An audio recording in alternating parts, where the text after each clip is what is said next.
Ganyan pala itsura nung dinamulag. Tinitingnan ko pala parang ang asim-asim na.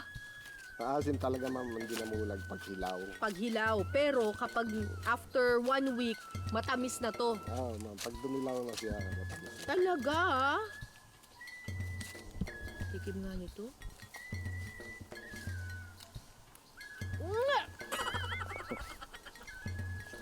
Pangsigang.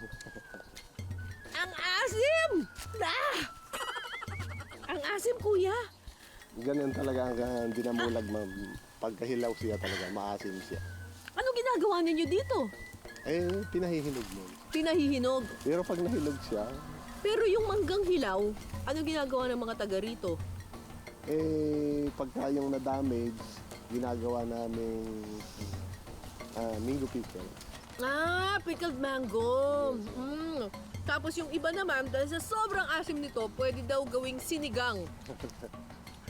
Ang ensilada. Hindi na kailangan ng sampalok.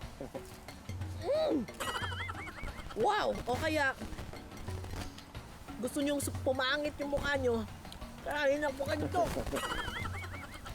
Napakaasim! Napakaasim!